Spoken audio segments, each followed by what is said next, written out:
Well, Congressman, on the issue of health care, you've come under intense criticism by some commentators. Earlier this week, Marcos Molitzas, the founder of the website Daily Kos, appeared on MSNBC and slammed you for threatening to vote against the Democrats' health care reform bill. Like Dennis Kucinich, responsible for the 40,000 Americans that die each year from a lack of health care. And I don't care if you're a Republican or you're a conservative Democrat or you're somebody like Dennis Kucinich. Fact is, this does a heck of a lot for a lot of people. And like I said, it's not perfect. It definitely needs to be improved, but it's a first step. And God knows it's taken us a long time to even get our toe in the door, given the corporate interests that are arrayed against any kind of real reform. So I think this is a first step. It's definitely not the end of the path. It's not the ideal solution, but we are our foot's in the door. And if somebody like Kucinich wants to block that, I find that completely reprehensible. And he's elected not to run for president, which he seems to do every 4 years. He's not elected to grandstand and to give us this ideal utopian society. He's elected to represent the people of his district, and he's not representing the uninsured constituents in his district by pretending to take the high ground here. What he's doing, he's undermining this reform. He's making common cause with Republicans, and I think that's a perfect excuse and rationale for a primary challenge. That was Marcos Molitzas of Daily Kos. Congressman Kucinich, your response? Well, I brought the issue of single-payer health care before 3 separate meetings of the Democratic Platform Committee. I brought it into 2 presidential campaigns to raise the bar about what's possible. Now, I made a compromise when I backed the public option and voted for it in committee. I also had an amendment passed that would protect the rights of states to proceed with a single-payer approach at a state level. Each step along the way, I've shown a willingness to try to work with the White House so that we can have meaningful health care reform. I signed a letter along with 77 other members of Congress saying that I would not vote for the bill unless it had a robust public option. At this point, I'm the only one left standing who has kept that pledge.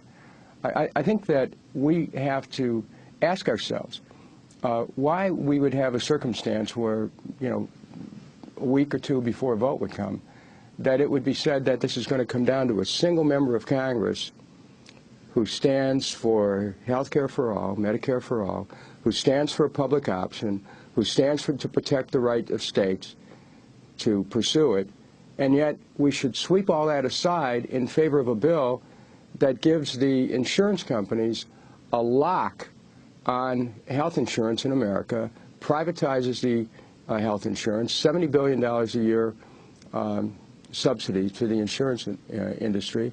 I mean, I have a responsibility to take a stand here on behalf of those who want a public option. There's about 34 members of the Senate, at least, who have signed on to saying they support a public option.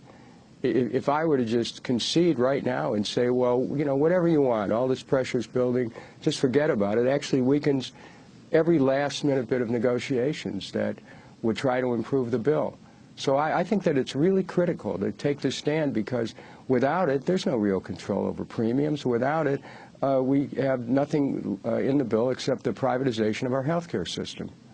Could you talk about the pressure that the members of the Progressive Caucus received on this issue and the pressure that you've received in recent weeks?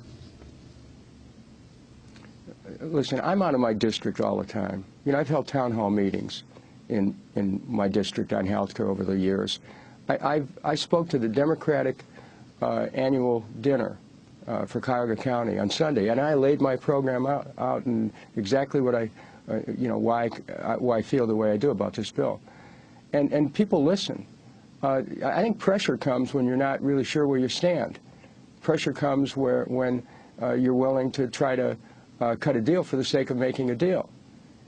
I'm ready to listen to the White House if the White House is ready to listen to the concerns about putting a public option in this bill. I mean, they can do that. They're still cutting last-minute deals. Put the public option back in. Make it a robust public option. Give the people a chance to really negotiate rates with the insurance companies where from the standpoint of having a public option. But don't just tell the people that you're going to call this health care reform when you're giving insurance companies an even more powerful monopoly status in our economy. I think that these questions are important to be asked. I've never been intransigent.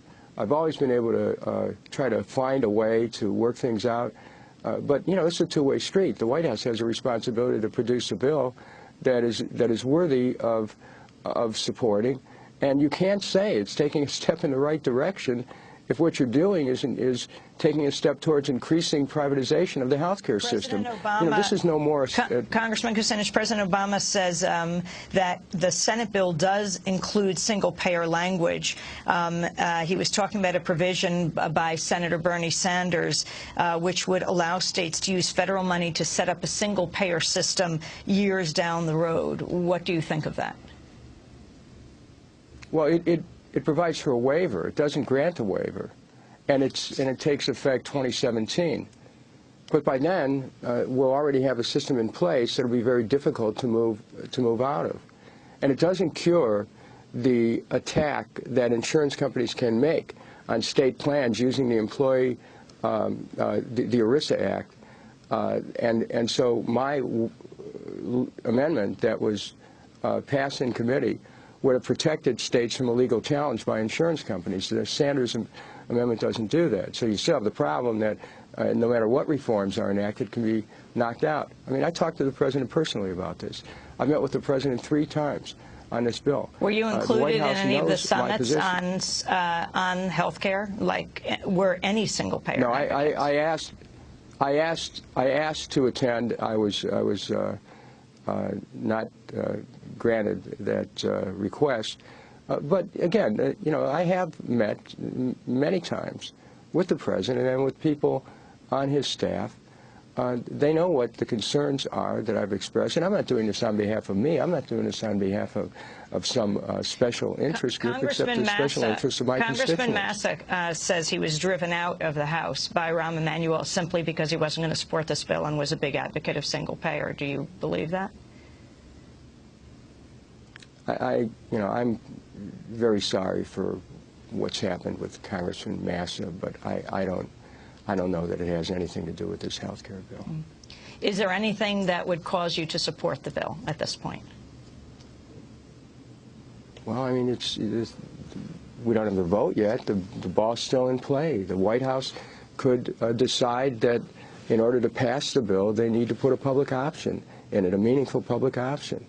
That would certainly get my attention. Or they could decide that they also want to protect the right of states to proceed with single payer, and not some place far into the future, but do it now. I mean, you have movements in Pennsylvania and in California, in my own state of Ohio, for states to be able to take responsibility for health care. I mean, create the possibility now. Let the momentum go in many different areas. But to say 2017 at best, and then it's an if-come waiver to not permit the states to have legal protection against challenge by the insurance companies, I mean, it really raises questions as to where we're being taken with this. Remember, Medicare Part D was sold as some kind of a grand reform, turned out to be a huge bailout to the pharmaceutical companies. I'm concerned about whether or not people are really going to get health care from this. You know, just because you have health insurance doesn't mean you get care. I've said it before, I'll say it again. Insurance companies make money not providing health care. When we want a private structure for health care, we're increasing in that our attention in that direction, we better start thinking about the consequences of what happens when this bill passes, because just having coverage doesn't mean you're going to get care.